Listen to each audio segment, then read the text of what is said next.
Hello বন্ধুরা, good morning. আমি মৌসুমি, আবার একটা নতুন ব্লগে তোমাদের সবাইকে ওয়েলকাম।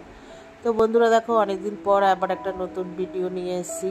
তো এতদিন ভিডিওটা করিনি, প্রচণ্ড শরীর খারাপ ছিল, আর ভয়েসটা শুনেই বুঝতে পারছো প্রচণ্ড ঠান্ডা লেগেছে আর কি। তো যাই হোক বন্ধুরা, ঘুম থেকে উঠে রান্নাবান্না করে দিয়েছি। হাজব্যান্ড আজকে চলে গেছে, আর এটা হচ্ছে স্যাটারডে ব্লগ।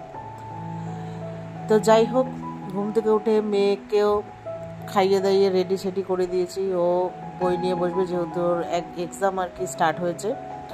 তো যাই হোক, ঘুম থেকে উঠে আজকে নাই নাই করে মনে হচ্ছে 5-6 বছর পর মাথায় তেল দিচ্ছি। চুলগুলো তো পুরো উঠে পুরো একদম টাকলা হয়ে যাচ্ছি, আর এত ঘরে চুল চুল হয়ে যাচ্ছে। তোমাদেরকে তো সবসময় গল্প শোনাই যে ঘর ঝাড় দিতে গিয়ে বা ঘর মুছতে গিয়ে আমার ভীষণই চুল ওঠে।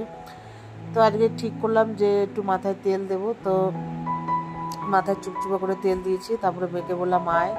ও বলছে না, আমি তেল দেবো না, যেহেতু আমার মেয়ে না একটু প্রবলেম আছে, চুলে তেল দিলে মাথা ভীষণ চুলকে ঘা হয়ে যেত। তো আমি প্রচুর ডাক্তার দেখিয়েছি, লাস্টে টপিকলে ডাক্তার দেখি। আপাতত এখন আমার মেয়ে ভালো আছে বিগত 1-1.5 বছর ধরে।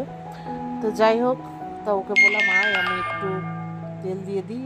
ও তো দেবেই না, আমি বললাম না দিলে দেখবি আমাদের বয়সে তুই টাকলা হয়ে যাবি। তো যাই হোক, ওকে বেশি দিইনি, যেহেতু ওর মাথার চুলটা খুবই ঝাঁকড়ানো আর কার্লি। তো বেশি আবার তেল দিলে শ্যাম্পু করতে গেলে আমার হাত পুরো ব্যথা হয়ে যাবে আর কি, ওই জন্য খুব একটা তেল দিইনি। তো যাই হোক বন্ধুরা, ঘরের মেয়েকে তেল দিয়ে তারপরে যাই হোক খাওয়া দাওয়া টিফিন খেলাম। খেয়ে দিয়ে হচ্ছে ঘরের যাবতীয় যত কাজ ছিল সব করে, আর স্নান টান করে এবার রেডি হয়ে গেছি, একটু যাব মার বাড়িতে। আর এই যে দেখো, একটা পার্সেল অর্ডার করেছিলাম ফ্লিপকার্ট থেকে, একটা গেঞ্জি টি শার্ট এক্সারসাইজ করার জন্য। তো এই এক্সারসাইজ করব, এই টি শার্টটা আর কি নিয়েছি গ্রিন কালারের। কেমন হয়েছে জানিও। একবার বড় এসেছিলো, ওটাকে চেঞ্জ করে আবার এক সাইজ ছোটো নিয়েছি, তাতেও মনে হচ্ছে বড় হবে আর কি। তো যাই হোক, রেডি সেডি হয়ে দেখলেই রেডি হয়েছিলাম। তো যাই হোক, তারপর চলে এসেছি মার বাড়িতে। এসে ওই ভিডিও করছি। তো একটু আমার প্রচণ্ডই শরীর খারাপ, ঠান্ডা এতটাই ঠান্ডা লেগেছে, জ্বর 7-8 দিন ওপরে জ্বর ছিল।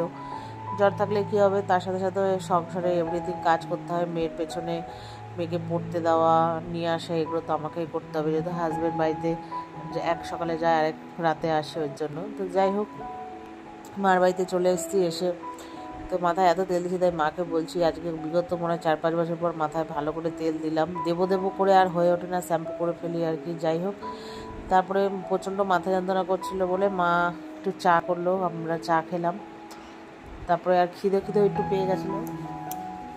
তো রথের সময় যেহেতু আসিনি, এসছিলাম, পাঁপড় টাপড় খাইনি বলে, বিরিয়ানি খেয়েছিলাম বলে, তাই মাকে বললাম একটু পাঁপড় ভেজে দাও। এই সাবু পাঁপড় এনেছিল বাবু, আর ভাই এনেছিল ওই পাঁপড়গুলো হলুদ। তো মা ভেজেছে, একটু খেলাম।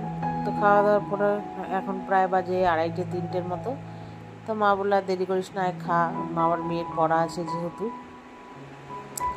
তো বাবুর খাওয়া হয়ে গেছে, আমরা সবাই খেতে বসেছি। মা করেছিল আলু ভাজা, তারপরে হচ্ছে বাঁধাকপি চিংড়ি মাছ দিয়ে লোটে মাছ, কারকোল ভাজা, ডাল, আর আমার জেঠি দিয়েছিল হচ্ছে কচুর শাক। তো যাই হোক, এই দিয়েই খেলাম। আর মা আম কেটেছিল। তো আমি তো লোটে মাছ যেহেতু খাই না, আমি বাঁধাকপি দিয়ে এইসব দিয়ে খেয়েছি। আর মা এখানে ওল কচু সেদ্ধ দিয়েছিল, তা ওটা মা মাখা করছে খাবে বলে। তো খাওয়া দাওয়া হয়ে গেছে, আমটাম সব খেয়ে নিয়েছি। তো ভাই আমাদের এখানে রথের মেলার জিলিপি নিয়ে এসেছিলো রাত্রিবেলা। মা বললো রাত্রিবেলা রথের মেলার ওদিকে গেছিলো, তাই জিলিপি নিয়ে এসেছিলো। তা আমি আর বসে বসে খেলাম। তো খাওয়া দাওয়া করে বন্ধুরা বাসন টাসন মেজে ঘুম থেকে উঠে মেয়েকে পড়তে নিয়ে গেছিলাম, নিয়ে এসছে। তারপরে এই যে পকোড়া ভাজলাম, তো চা খেলাম, তারপরে বাড়ি চলে আসবো আর কি। তো আজকের দিনটা তো খুবই ভালো আনন্দ করে কাটালাম। তো চলো টাটা, ভালো লাগলে লাইক